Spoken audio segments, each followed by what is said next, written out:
In this video, we will be analyzed the truth about history of wild beasts in ancient Rome, in particular, tigers, lions and other famous animals. Let's make an interesting historical digression. I hope you will like it. The games, called ludus, could be of four types: theatrical, circus, athletic, and hunting. The ones that interest us are the hunt, in Latin called Venationes, a form of entertainment in Roman amphitheaters, that involved hunting and killing wild animals. Wild and exotic beasts were brought to Rome from the far reaches of the Roman Empire. The introduction of the Venationes is probably related to the wars of expansion, that brought the Romans into contact with exotic countries. The big cats like lions, panthers, and leopards were supplied by the African and Eastern regions. These hunts were also held in the Roman Forum, in the Septa, and in the Circus Maximus. Very few animals escaped these hunts, although sometimes they defeated the gladiator, called Bestiarius, or the hunter of wild beasts. During the Trajan Games were killed more than 9,000 animals.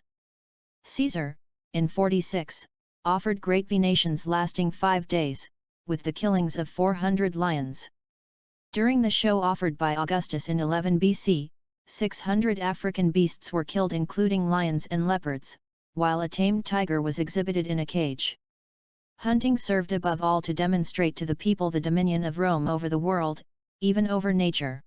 Precisely for this reason the clashes were often a farce. When they were thrown into the arena, the animals had been closed for days, if not weeks without food, or at most fed enough not to make them die. Furthermore, no one cared about the animals' interest, much less there were veterinarians who made sure of their conditions. During the capture and imprisonment in cramped, dirty cages, constantly hit and injured by their owners, often forced to share space with other beasts, the animals often ended up getting sick, or injured before the fight. Finally, before the event, they were locked up in the basement of the amphitheaters, where not even a ray of light reached them, and they spent several days, in total darkness before being released, and finding themselves under the scorching sun of Rome. Blinded by the sun, confused by an unnatural situation, frightened by the cries of the crowd, often already wounded and exhausted from hunger, the animals were an easy target for heavily armed fighters. The only animal that could not used for the games was the wolf, although the wolves were present in large numbers in Italy and Europe, due to their sacredness to the Romans, could not be used in Venations, while they could only be used in executions called damnatio ad bestias. These took place after the Venations and before the gladiator fights, and were pure and simple executions. The condemned were tied to a stake and torn to pieces by wild beasts. After reviewing a bit of history, let's talk about our animals. The lion in ancient Rome. Most of the lions were mainly from North Africa. After years, the hunting techniques had improved a lot and the catch rate was quite high. Furthermore, living in pride, it was possible to capture a large number of them. According to the sources of the time, the Romans had also learned to tame them quite well. It was one of the most famous animals in the arenas, and its supply was also facilitated by the proximity of its homeland. The journey to get to Africa was relatively comfortable and fast. The lion was certainly one of the most famous and well-known animal, but the most negative aspect of all this is that the Romans were the architects of their extinction, and also of the elephants, in North African countries, so much so that they pushed these animals to take refuge south of the Sahara, where they still live in the reserves today. Sources recall a surprising episode. The anecdote was told of the fugitive slave Androclus who, taken back and condemned to the beasts during a Venatio probably under Augustus, was recognized and spared by a mindful and grateful lion, that man had previously saved, extracting a large thorn from his paw, in African desert, and in the company of which he said he stayed for 3 years until capture. At least, he explained the behavior of the beast. Not only that, but the lion tore up an African beast that was about to pounce on him. Androclus was pardoned and had the lion as a gift. Aulus Gelio. The figure of the lion was as described above.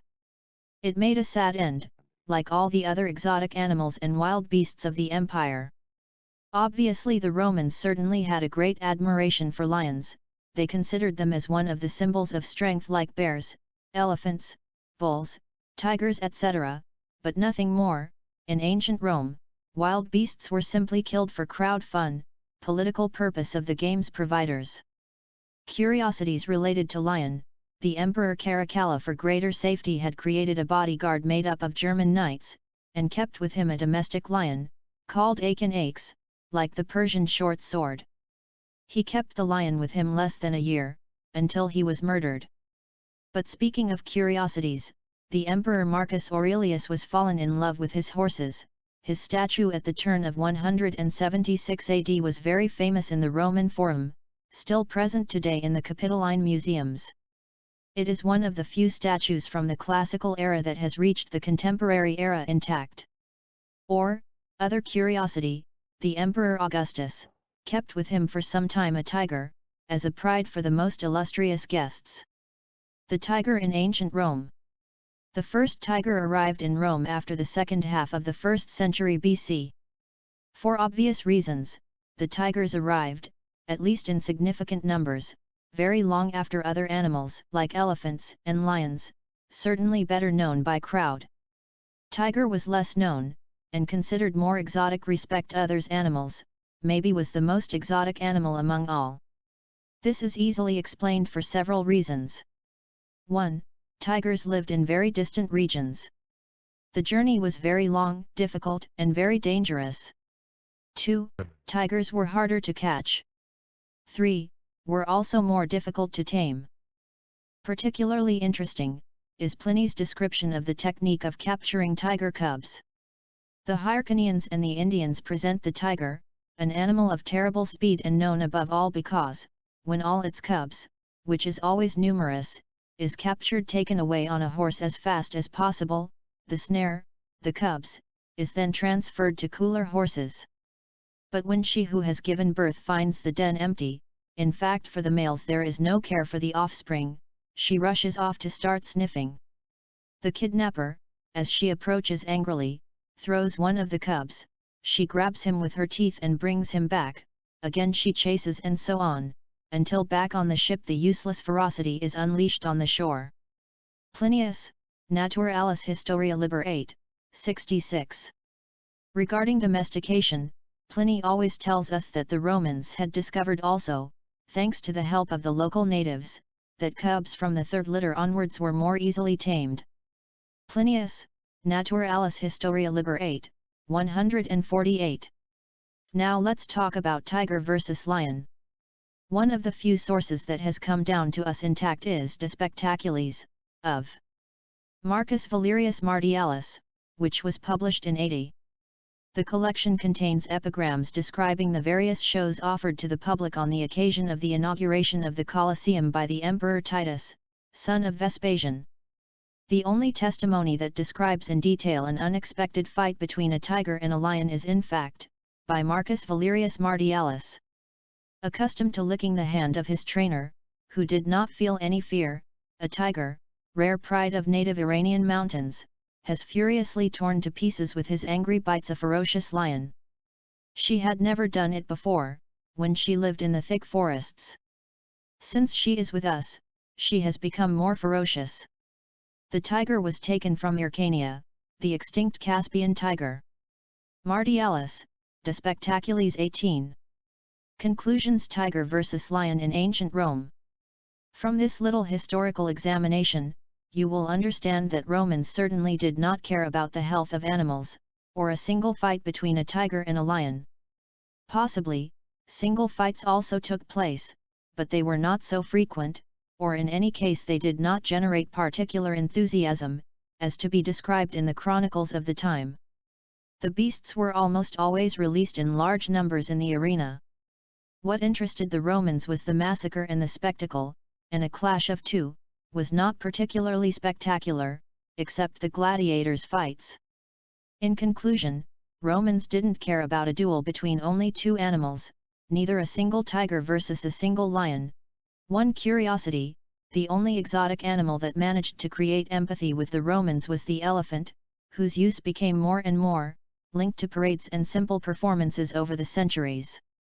In 55 BC, Pompeo organized a show with the elephants, and the cries of the desperate pachyderms pushed the crowd to cry for them and verbally attack the organizer, forcing him to suspend the hunt.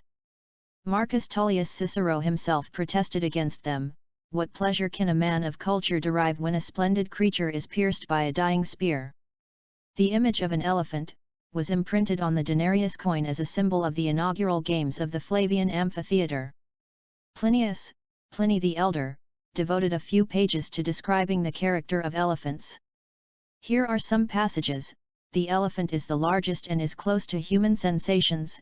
In fact, it has knowledge of the language of the place and obedience to commands, the memory of the actions they have learned, the desire for love and glory, and even things that even in man they are rare: honesty, prudence, impartiality, and also the religious sense and the veneration of the stars, sun and moon. Plinius, Naturalis Historia.